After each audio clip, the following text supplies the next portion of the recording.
पहला सवाल है बेटा, lemon consist of which acid? Aspartic acid, glutamic acid, none of these. तो यार लेमन के अंदर सिट्रिक एसिड होता है, ये बात बचपन से 55 तक हम पढ़ते हैं कि ये लेमन जैसे खट्टे किस्म के जो फल होते हैं इनमें सिट्रिक एसिड होता है, इसमें कोई दो राय है ही नहीं। बेतु की बात कर दी भाई, बेतु की बात कर दी, कोई इसको गलत करे तो वो उसकी गलती है, क्योंकि ये बुक में मौजूद भी है बात। ठीक है जी। The energy required to remove the most loosely bound outer most electron. Urdu में तशरीह करें बेटा तो वो एनर्जी जो कि आउटर मोस्ट शेल में सबसे जो एंड में इलेक्ट्रॉन मौजूद है, जो सबसे बेकार किस्म का इलेक्ट्रॉन है, जो सबसे एंडिंग वाला इलेक्ट्रॉन है, उसको निकालने के लिए जो एनर्जी सप्लाई करने को, कौन सी एनर्जी है भैया? आयोनाइजेशन पोटेंशियल थी वो। तो यार मतलब ट्रेंड की सिंपल सिंपल डेफिनेशन आ रही है। अच्छा बेटा, अगर सवाल आ जाता the tendency to remove the outer most electron by an atom, तो ये क्या होता है? टेंडेंसी, एनर्जी की जगह टेंडेंसी का लफ्ज आ जाए ना तो जरा एहतियात करिएगा, फिर वो इलेक्ट्रोपॉजिटिविटी की डेफिनेशन बन जाती है। तो थोड़ा सा दिमाग खोल के हाजिर दिमागी के साथ चलिएगा। बड़ा दुख भी हुआ बेटा, बहुत से बच्चों के साथ एनईडी के टेस्ट में बड़ी नाइंसाफी हुई है। बहरहाल मैं उस पर बात नहीं करूंगा, मैं बच्चों को मजीद हर्ट नहीं करूंगा। मैंने बच्चों से पर्सनली इस हवाले से बहुत बात किया है, आप में से भी कोई भी मुझसे पर्सनली बात करना चाहे, भाई के दरवाजा हमेशा खुले हैं। भाई कभी अपने बच्चों का साथ नहीं छोड़ता। विच of the following contains lone pair? वाह भाई वाह भाई वाह। बेटा वाटर में भी लोन पेयर होता है। How how how how how? दो लोन पेयर थे ना वाटर में, याद करो भैया। दो लोन पेयर थे, क्या हुआ? नुक्ता क्यों नहीं बन रहा? सही है, ऐसे कुछ स्ट्रक्चर होता था बेंटिंगुलर।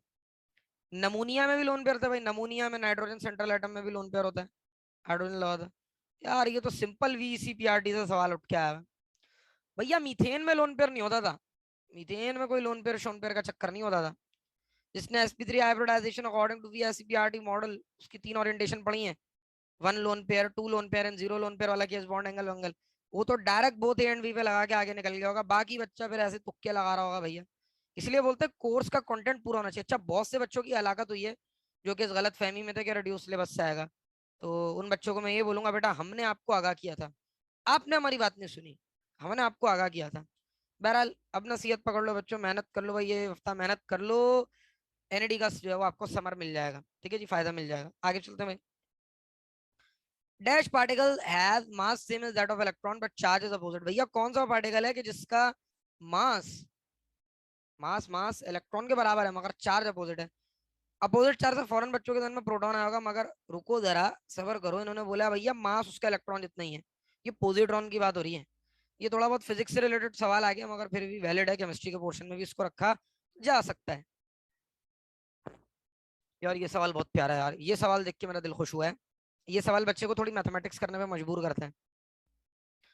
PV is equals to nRT where the volume of one mole of a gas will be dash। भाई वॉल्यूम के बारे में पूछना तो वॉल्यूम को एक जगह रखो, ये हो जाएगा nRT अपॉन P। अब n की वैल्यू उन्होंने 1 बोली, अब n की वैल्यू 1 रख देता हूँ तो ये 1 वही रहेगी, RT अपॉन P। अब बेटा ये कह रहे हैं टेम्परेचर और प्रेशर दोनों को आधा कर दिए।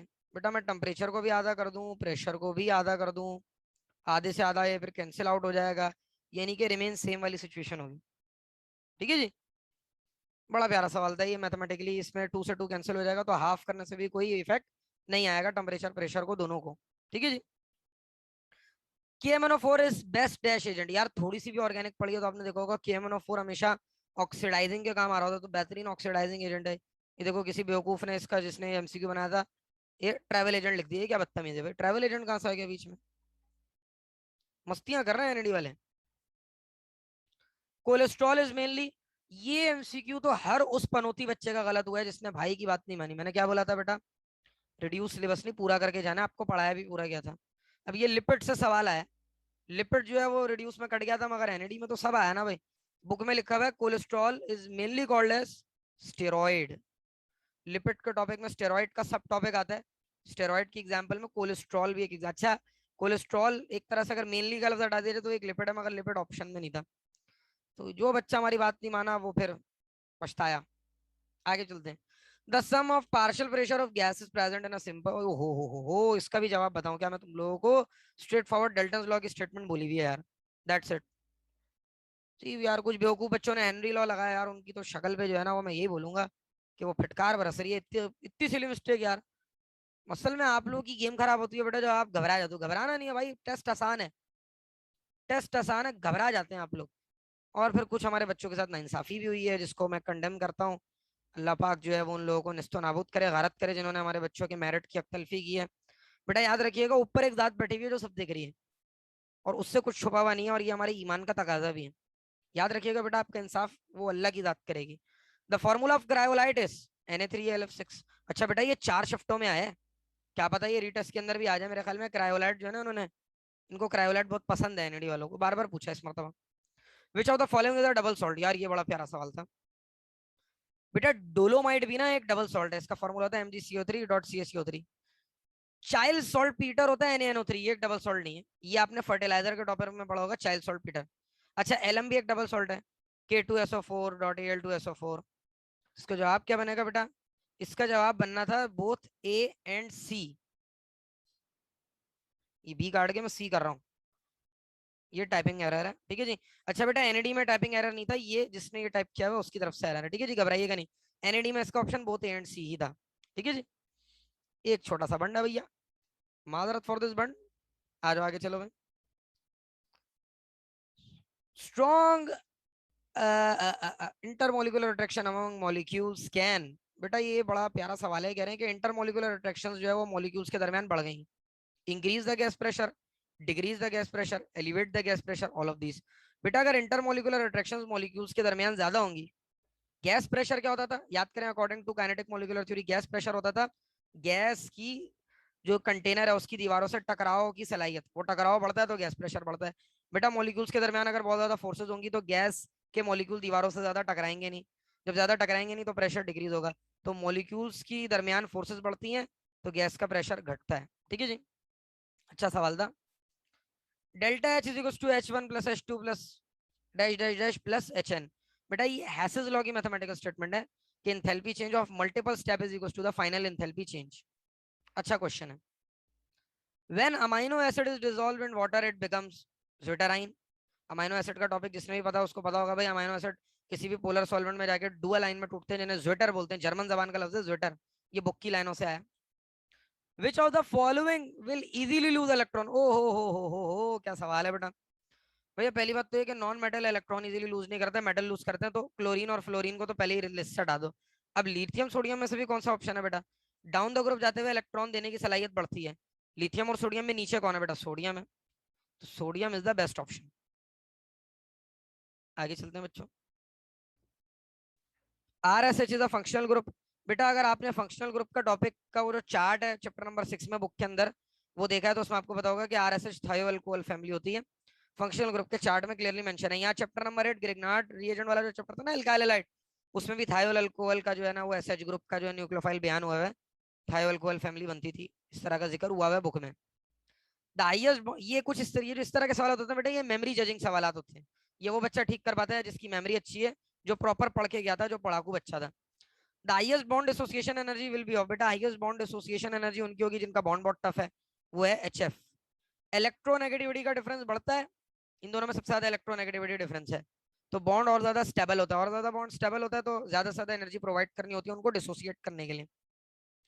Which is not a fatty acid. बेटा फैटी एसिड बहुत बड़ी बड़े चेन के कार्बोक्सिलिक एसिड होते हैं, they can be saturated, they can be unsaturated, तो इनमें सबसे छोटा एसिटिक एसिड है, तो वो एक फैटी एसिड है, नॉट अ फैटी एसिड बोला है ना। ओलिएक, स्टेरिक, पाल्मेटिक बहुत बड़े बड़े चेन के फैटी एसिड्स हैं, तो ये तो हो नहीं सकते। ये बायोकेम में इनका जिक्र है बेटा, ओलिक, स्टेरिक एंड पाल्मेटिक के, ठीक है जी, बायोकेम के अंदर मैंने जो आप लोगों को लेक्चर प्रोवाइड किया तो उसके अंदर इनका जिक्र भी है। Chemical formula of ferrous sulphate. बेटा इस सवाल में बहुत से बच्चों ने बड़ मारा है। बेटा फेरिक, फेरिक में आयरन के ऊपर होता है +3 चार्ज, और फेरस में होता है आयरन के ऊपर +2 चार्ज। इसके अकॉर्डिंग अगर आप फॉर्मूला बनाए ना वैलेंसी क्रॉस मेथड से, वो बनेगा FeSO4। बच्चों ने इसका Fe2SO4 टेकन थ्राइस लगा दिया। बेटा ये फेरिक सल्फेट का फॉर्मूला था, तो एहतियात करिएगा बच्चों यार, खुदा का वास्ता आप लोगों को। Percentage of neon vapour is 25%। Neon के वेपर्स हैं, नियॉन को इतना ज्यादा, नियॉन के वैसे वेपर ही होते हैं, नियॉन रूम टेम्परेचर में गैस में होता है, ठीक है जी, वो 25% है। मरकरी के जो वेपर है वो 75% है। टोटल प्रेशर 58 एम दिया था। Partial pressure of neon will be, इतना आसान MCQ है बेटा। फॉर्मूला क्या होता था? पार्शियल प्रेशर बेटा कितना है? पार्शियल प्रेशर आपको निकालना है x divided by total pressure है 50%, बराबर होता था परसेंटेज ऑफ कंपोनेंट। बेटा परसेंटेज ऑफ कंपोनेंट कितनी दी हुई है, चूंकि नियॉन का पार्शियल प्रेशर निकालना है तो हम उसकी परसेंटेज देखेंगे 25%, मरकरी की फजूल में दी हुई है। तो ये परसेंट का साइन हटेगा तो डिवाइडेड बाय 100। जब आप इसको सॉल्व करेंगे बेटा तो क्या जवाब आएगा, x is equal to 50 multiply by 0.25। अब ये कर लीजिएगा, इसका क्या जवाब आता है इन ऑप्शन में सिलेक्ट कर लीजिएगा। ठीक है जी, यहाँ तक की बात बेटा क्लियर है। बहुत ही आसान न्यूमेरिकल, बहुत ही आसान ट्रिक। ठीक है जी। अच्छा बेटा अगर यहाँ पे बोलते हैं partial pressure of mercury vapour will be, तो 25% की जगह हम 75% ले लेते। बहुत आसान है, एज इट इज बुक के न्यूमेरिकल्स आ रहे हैं। आ जाओ भाई। Soda ash is manufactured in, बेटा सोडा ऐश कौन से प्रोसेस में मैन्युफैक्चर होता था, अमोनिया सॉल्वेंट प्रोसेस में, Na2CO3, सोडा ऐश की बात हो रही है। ये एज इट इज बुक की लाइनों से सवाल आ रहा है। हेबर बॉश प्रोसेस से अमोनिया बनती थी। All of the noble gases complete their octet except, बेटा हीलियम, हीलियम डुप्लेट रूल को ओबे करता है, बाकी सब ऑक्टेट वाले होते हैं। ठीक है जी, सबके सबका जो है ना वो ऑक्टेट कंप्लीट होता है, हीलियम डुप्लेट पे चलता है क्योंकि बेचारे के पास 2 इलेक्ट्रॉन होता है ना। किप्स अपैरेटस, अब जिस बच्चे ने रिड्यूस सिलेबस के अकॉर्डिंग पढ़ाई की थी उसने पूरा नहीं पढ़ा, उसको नहीं पता होगा क्योंकि H2S का टॉपिक ही कैंसिल हो गया था रिड्यूस सिलेबस में। इसका जवाब है H2S और रॉटन गैस बोथ, क्योंकि H2S का नाम रॉटन गैस भी होता है, तो इसका जवाब बोथ एंड भी है। ठीक है जी। अब जिन बच्चों ने नहीं पढ़ा ये टॉपिक, जिन्होंने सही से एप्टीट्यूड के लेक्चर्स वगैरह नहीं लिए, उन्होंने सफर किया होगा इस सवाल में। एब्सोल्यूट अल्कोहल कंटेन्स, बेटा एब्सोल्यूट अल्कोहल के अंदर नियरली 0% वाटर होता है, बिल्कुल चिट्टा अल्कोहल होता है, सबसे बेहतरीन क्वालिटी का अल्कोहल होता है। तो इसका जवाब बेस्ट होगा 0%। वैसे तो इसका जवाब लेस देन 1% होता है कि 1% से भी कम, मगर बाकी परसेंटेज बहुत ज्यादा है तो वी विल गो फॉर 0, क्योंकि नियरली 0 के इक्वल परसेंटेज होती है। अच्छा सवाल था। एडिशन ऑफ HSO3 पॉजिटिव, यार ये तो सल्फोनेशन, मतलब हद होती है यार इतना, मतलब एसाइलेशन में एसाइल ग्रुप जाता था, एल्काइलेशन में एल्काइल ग्रुप, नाइट्रेशन में NO2 ग्रुप, मतलब बच्चों वाली चीजें आई हैं यार। Heat of hydration is minimum for, बेटा हीट ऑफ हाइड्रेशन जो है वो चार्ज डेंसिटी के ऊपर डिपेंड करती थी, आपको याद होगा। तो साइज बढ़ेगा हीट ऑफ हाइड्रेशन कम होगी, साइज कम होगा हीट ऑफ हाइड्रेशन ज्यादा होगी। चार्ज होते हिसाब से लिथियम की ज्यादा, सीजियम की सबसे कम, मिनिमम पूछा। ठीक है जी, तो बहुत ही आसान मरहला है बेटा, बी प्रिपेयर्ड फॉर इट। पहला सवाल जो हमें रॉ फॉर्म में मिला वो ये है, एक बच्चे ने बताया भाई हमें, ionic bond is form between elements of group. Sir इस तरह का सवाल आया था, ionic bond is form between elements of group. तो भैया according to the lines of book, book कहती है कि ग्रुप 1A ग्रुप 2A, इन दोनों ग्रुप्स के एलिमेंट अगर ग्रुप 6A और ग्रुप 7A के एलिमेंट्स के साथ कंबाइन हो जाते हैं तो बनता है आयोनिक बॉन्ड। भैया आयनिक बॉन्ड बनता था, याद करो जो वो जमाना जब हमने आपको आयनिक बॉन्ड पढ़ाया था, तब बनता है जब इलेक्ट्रोनेगेटिविटी का डिफरेंस बहुत ज्यादा। अब जाहिर सी बात है इलेक्ट्रोनेगेटिविटी ग्रुप 1A और 2A के एलिमेंट्स की भैया बहुत ज्यादा कम होती है और ग्रुप 6 और 7A के एलिमेंट्स की बहुत ज्यादा होती है। तो 1A के एलिमेंट्स ग्रुप 7A के एलिमेंट से मिल जाए, या ग्रुप 2A के एलिमेंट्स ग्रुप 6A के एलिमेंट से मिल जाए, या 1A के एलिमेंट ग्रुप 7A से मिल जाए, और सॉरी ग्रुप 6A से मिल जाए, और ग्रुप 2A के एलिमेंट्स ग्रुप 7A से मिल जाए, तो भैया आयोनिक बॉन्ड फॉर्म हो सकता है। ठीक है जी, ये एक ऐसी चीज है, ये आपको आपको जो बुक प्रोवाइड की गई थी MCQs की, आपको उसमें भी मिल जाएगा भाई ये। तो अब देख लो, इतना आसान मामला है, ऐसी मतलब खाम खाम है भाई, घबरा रहे हैं हमारे बच्चे, भैया घबराना नहीं है। अगला सवाल है बेटा इक्वल, ये भी एक बच्चे ने आके मैं बताया कि भैया ये है equal volume of two gases. मैं थोड़ा जूम कर देता हूँ, रिकॉर्डिंग में पता लगे तुम लोगों को सही से दिखे ही ना, हाँ ये चीज, equal volume of two gases at same temperature and pressure. यार मतलब अगर ये भी हमको एक्सप्लेन करने की जरूरत है ना, तो एक काम करता हूँ मैं जॉब छोड़ देता हूँ। ठीक है जी, अबे भैया एवोगैड्रो लॉ की स्टेटमेंट है, सेम टेम्परेचर और प्रेशर है और दो कंटेनर का वॉल्यूम भी इक्वल है, तो दोनों के अंदर नंबर ऑफ मॉलिक्यूल्स या नंबर ऑफ मोल सेम होंगे भाई। Avogadro law simple, first year chemistry chapter number 2। यार मतलब क्या यार, मतलब हद होती है यार ऐसे। ओहो विटामिन B2, बेटा हर वो बच्चा जिसने मेरी क्लास में अपना दिमाग हाजिर रखा था उसको ये बात याद होगा मैंने क्या बोला था, विटामिन से आएगा सवाल, नहीं आएगा ना तो मेरे सर पे जूते मारना। देखो आया हुआ विटामिन B2, देखो भाई कभी भी गलत बात नहीं बोलेगा विटामिन B2 देने कि इसमें तो बच्चे को तो याद नहीं होगा क्या क्या ऑप्शन थे। विटामिन B2 दो होते हैं बेटा, रिबोफ्लाविन लेक्टोफ्लाविन। इसमें मैंने बोला था रिबोफ्लाविन जो है वो पेपर में आएगा, और मैं उम्मीद करता हूँ रिबोफ्लाविन ही इसका जवाब था। अभी भी वक्त है भाई, अभी भी वक्त है, लिस्ट देख लो विटामिन की।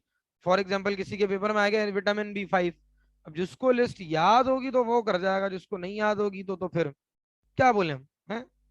हम तो कुछ भी नहीं बोल सकते, हम तो बस उस बच्चे के लिए फिर दुआ ही कर सकते हैं।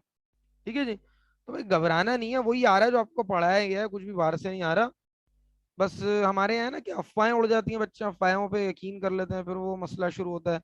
तो खुदारा बेटा अफवाहों पे यकीन नहीं करना, आपने भाई की बात पे यकीन करना है, और भाई आपसे कभी भी झूठ नहीं बोलेगा।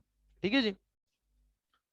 आगे चलते हैं भैया। हाँ, acetic acid upon the reaction with ethanol gives. यार मतलब क्या यार, क्या बदतमीजी है यार, अल्कोहल का रिएक्शन, इथानॉल एक अल्कोहल है, एसिटिक एसिड यानी कि कार्बोक्सिलिक एसिड के साथ एक मशहूर जमाना चीज बनती है, दैट इज ईस्टर। और ये रिएक्शन कितना फेमस था, ईस्टरिफिकेशन। तो भैया यहाँ पर इस शेर में शायर ईस्टरिफिकेशन की तरफ इशारा कर रहा है यार। यार मेरा पेन बच्चों थोड़ा खराब है, तो जो बोल रहा हूँ वो ज्यादा गौर से सुनिएगा। असल में ऑनलाइन का एरा खत्म हो गया ना, मेरे राइटिंग पैड वगैरह सब खराब हो गया। हम समझ रहे थे बस हमारा और आपका साथ अभी तक का है, मगर ये देखो फिर से वीडियो बनानी पड़ रही है। क्या जिंदगी यार, अजीब जिंदगी है। चलो आगे चलते हैं। Which element has the highest value of ionization potential. वाह भाई क्या सवाल है। बेटा जिसको ट्रेंड याद है वो सब कर जाएगा, जिसको ट्रेंड नहीं याद हो गया। और ट्रेंड तो हमने आपको शुरू में ही पढ़ा दिए थे। डाउन द ग्रुप आईपी की वैल्यू डिक्रीज होती है, लेफ्ट टू राइट आईपी की वैल्यू इंक्रीज होती है। बेरिलियम मैग्नीशियम कैल्शियम, अबे यार ये तो एक ही ग्रुप के एलिमेंट है, यानी कि जो जो सबसे ऊपर मौजूद होगा उसकी आईपी की वैल्यू ज्यादा होगी, क्योंकि डाउन द ग्रुप जाते हुए तो क्या होगी भैया, डिक्रीज होगी ना, हमें तो हाईएस्ट वैल्यू चाहिए। तो बेरिलियम जवाब है यार, मतलब हद होती है यार। NaHCO3 इज कॉल्ड बेटा बेकिंग सोडा। क्या यार मतलब, मजा नहीं आया, एनएडी वालों ने आसान टेस्ट दे दिया केमिस्ट्री का। Alcohol are miscible in water due to. बेटा अल्कोहल जो है वो पानी के अंदर क्यों मिसेबल होता है, जो शराब है उसको पानी में डालो मिल जाती है ना, पैग बनाते हैं ना, देखा होगा हिंदी फिल्मों में। क्यों बनाया जाता है बेटा, हाइड्रोजन बॉन्डिंग की बिना पर। और वेरी स्पेसिफिक कर दो तो डायपोल डायपोल इंटरेक्शन, वैसे तो हाइड्रोजन बॉन्डिंग बोलना ज्यादा बेहतर रहेगा। ठीक है जी। इस केस में addition of HCN is an example of. अच्छा बेटा यहाँ पे इन्होंने एडिशन मेंशन कर दिया ना, तो आपके जहन में एल्डिहाइड और कीटोन वाली खुराफात नहीं आनी चाहिए। यहाँ सिंपल एडिशन हो रही है। अब बेटा ये जो एडिशन हो रही है, साइनाइड नेगेटिव आ रहा है, साइनाइड CN नेगेटिव, एक नेगेटिव चीज का आना। नेगेटिव कौन होता है, न्यूक्लियोफाइल, न्यूक्लियोफाइल का आना तो न्यूक्लियोफिलिक एडिशन। ठीक है जी। Covalent bond is different in the way that it is form by mutual sharing. ये देखो ये एक बच्चे ने MCQ बताया, ये क्या कहना चाह रहा है जरा समझते हैं। Covalent bond is formed in a way that it is form by mutual sharing, बिल्कुल। It is directional, it is directional. देखो बात को जरा समझिएगा। फॉर एग्जाम्पल दो एटम्स के दरमियान कोवेलेंट बॉन्ड बन रहा है, फॉर एग्जांपल मेरे पास नाइट्रोजन है।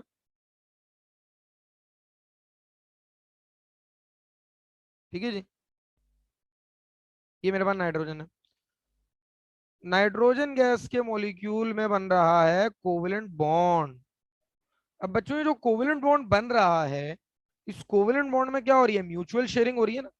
अब म्यूचुअल शेयरिंग जो हो रही है बच्चों, ये पोस्टुलेट तो बिल्कुल सही, इसके ऊपर वो आता है, सादे का आता है। दूसरा इट इज डायरेक्शनल। अब तीसरा ऑप्शन बच्चे को याद नहीं रहा, और डायरेक्ट ऑल ऑफ दीज। अब जरा डायरेक्शनल का मतलब समझने की कोशिश करता है, अगर ये भी सेटिस्फाई हो गया तो ऑल ऑफ दीज बनता होगा इसका जवाब, तीसरा तो बच्चा ही भूल गया भैया। देखो डायरेक्शनल ही ना एक तरह से ट्रू बनता है।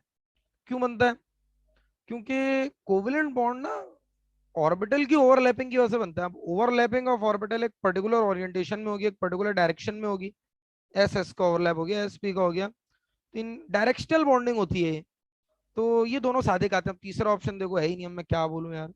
खैर बच्चे को जितना याद आया उसने हमें बता दिया।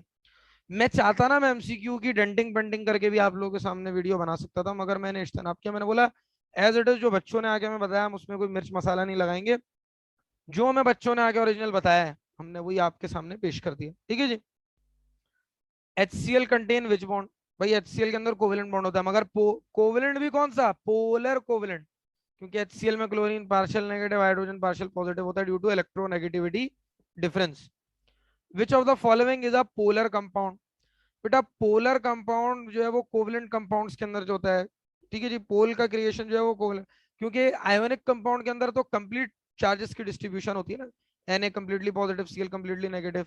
मगर ये पोलर नॉन पोलर का चक्कर कोवलेंट में हम ज्यादा बेहतर ऑब्जर्व करते हैं, partial polarity partial non polarity, ठीक है जी, सॉरी पार्शियल पोलैरिटी। तो अमोनिया ही इसका एक बेहतर ऑप्शन होगा, बाकी ऑप्शन दे नहीं, ठीक है जी। NaCl तो है आयनिक कंपाउंड। अब मिसाल के तौर पे यहाँ और ऑप्शन होते हैं जो कि बच्चे को याद नहीं था, CH4 और C2H2। अब इथाइन और CH4 ये तो बेचारे नॉन पोलर इन नेचर है ना एक तरह से, ठीक है जी। यहाँ अगर CO2 होता C2H2 की जगह, नॉन पोलर, तो NH3 एक बेहतर एग्जाम्पल बनती, ठीक है जी। Reaction is said to be in equilibrium. बच्चों खुदारा खुदारा खुदारा खुदारा याद रखिएगा, इक्विलिब्रियम पे रेट ऑफ फॉरवर्ड रिएक्शन और बैकवर्ड रिएक्शन बराबर होता है। समझ आ रही है बात? बच्चे समझते हैं कि रिएक्शन इक्विलिब्रियम पे तब है जब कंसंट्रेशन ऑफ फॉरवर्ड और बैकवर्ड रिएक्शन बराबर हो गए। नहीं भैया, अल्लाह के बंदो, इस बच्चे को तो एमसीक्यू जिसने आगे बताया उसको एमसीक्यू के ऑप्शन भी याद नहीं थे। बहरहाल इसका जवाब होता है rate of forward reaction is equal to rate of backward reaction. ये आपकी बुक में मौजूद है सवाल, ये जो हमने आपको बुक प्रोवाइड की थी ना एमसीक्यू की सॉल्विंग की, भैया ये उसमें भी मौजूद है। मुझे तो लग रहा है एनईडी वाले हमारी बुक खोल के ही बना रहे हैं इस मर्तबा test. Reaction is said to be in equilibrium, ये तो हो गया। According to law of mass action, rate of a reaction is directly proportional to, भाई रेट ऑफ अ रिएक्शन किसके डायरेक्टली प्रोपोर्शनल था? To the active masses of the reactant concentration, ठीक है जी। एक्टिव मासेस और कंसंट्रेशन में कोई फर्क नहीं है, एज इट इज। देखो लाइनें आ रही हैं, इतना सिंपल, इतना स्ट्रेट फॉरवर्ड। लीगेंड आर, बेटा लीगेंड कौन होते हैं? जो कि इलेक्ट्रॉन पेयर को डोनेट करते हैं। कौन करते हैं? इलेक्ट्रॉन पेयर को डोनेट।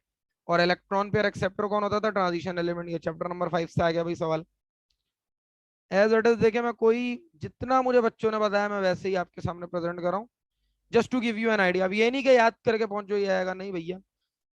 आज की शिफ्ट में तो बकायदा मुझे कुछ स्टूडेंट्स ने ये भी बताया सर पास पेपर से भी चीजें आई हुई थी बहुत सारी, तो इतना आसान हो गया ना मामला मेरे बच्चों, घबराना नहीं तुम। जहां तुम लोग घबरा गए, क्लीन बोल्ड, घबराना नहीं, ठीक है जी। A primary alkyl halide is the one in which halogen is attached to carbon atom that is further attached to, बेटा प्राइमरी अल्काइल हैलाइड में बात याद रखिएगा। थोड़ा सा ये ड्राइंग का क्वेश्चन है, करना पड़ेगा ये आपको। अगर रटा रटाया आपको तो आप डायरेक्ट भी कर सकते हो बेटा। फॉर एग्जांपल ये कार्बन है, क्लोरीन से लगा हुआ है। प्राइमरी अल्काइल हैलाइड में बेटा याद रखिएगा जिस कार्बन से हेलोजन लगा हुआ है। अब मैंने यहाँ क्लोरीन के जरिए एग्जांपल समझाइए, आप ब्रोमीन फ्लोरीन आयोडीन जो लेना लो, याद रखिएगा जिस कार्बन से लगा होगा वो कार्बन ज्यादा से ज्यादा एक कार्बन से लगा हुआ हो सकता है, एक से ज्यादा नहीं, ठीक है जी। Only one carbon, more than one carbon, one or no carbon, one or no carbon. कुछ बच्चों ने इसका जवाब ओनली वन कार्बन लगाया जो कि गलत हो गया होगा, क्योंकि बेटा आपने अल्काइल हैलाइड की क्लासिफिकेशन में पढ़ा था अगर कोई भी कार्बन ना हो, मिसाल के तौर पे यहाँ पे भी हाइड्रोजन, यहाँ पे भी हाइड्रोजन, यहाँ पे, ये भी प्राइमरी की एग्जांपल है। तो ये मेरे सबसे बड़ा प्यारा क्वेश्चन था ये वाला। आई लव दिस क्वेश्चन, मैं इसके साथ हार्ट रिएक्ट बना रहा हूँ। ये इसमें बच्चों ने भंड मारा होगा, ओनली वन कार्बन एटम पे टिक लगा दिया होगा। अल्लाह ना करे वो बच्चे जो है वो मेरे ही स्टूडेंट हो, बल्कि कोई भी ना हो यार। मेरी तो हमेशा से दुआ हो स्टूडेंट मेरा हो या किसी और का हो, अगर उसने मेहनत की है तो उसको उसका सिला जरूर मिलेगा, ठीक है जी। Which of the following has the greatest oxidising nature? बेटा याद रखिएगा सबसे बेहतरीन ऑक्सीडाइजिंग नेचर, सबसे बेहतरीन oxidising nature fluorine then bromine then iodine, ठीक है जी। And in the last we have organic compounds are soluble in all of these. इनमें से किसके अंदर ऑर्गेनिक कंपाउंड जो है वो सोल्युबल होंगे? तो एक्सेप्ट सॉरी, तो ऑर्गेनिक कंपाउंड ओनली बेटा नॉन पोलर इन नेचर होते हैं, तो पेट्रोलियम में भी सोल्युबल होते हैं, बेंजीन में भी, ईस्टर में भी, इसके अलावा ईथर में भी। सिर्फ वाटर एक यहाँ पे नॉन पोलर सॉल्वेंट है। वाटर के अंदर बहुत कम ही ऑर्गेनिक कंपाउंड सोल्युबल होते हैं, लाइक कुछ अल्कोहल सोल्युबल होते हैं, मीथानॉल इथानॉल वगैरह। ज्यादातर पानी के अंदर ऑर्गेनिक कंपाउंड सोल्युबल नहीं होते। तो ये भी एक अच्छा सवाल है, इसके साथ भी मैं दिल बना रहा हूँ। थोड़ा सा मजे का सवाल है, बच्चे भंड मार सकते हैं इसमें। सो बेटा this was all about to just give you an idea, आपको सिर्फ एक आइडिया देने के लिए था। और मैं उम्मीद करता हूँ इससे आपको थोड़ा कॉन्फिडेंस मिला होगा कि यार सब मैंने पढ़ा हुआ है, बस मुझे एक्टिव माइंड के साथ काम करना है। अगर मेरे पैर लड़खड़ाए तो मसला हो जाएगा, ठीक है जी। मैं उम्मीद करता हूँ आप लोगों को इंशाल्लाह अच्छे से अच्छे आपके नताइज हैं, अल्लाह पाक आप लोग आमियों नासिर हो। मजीद और वीडियोस ऐसी बनाता रहूंगा आप लोगों को मोटिवेट करने के लिए।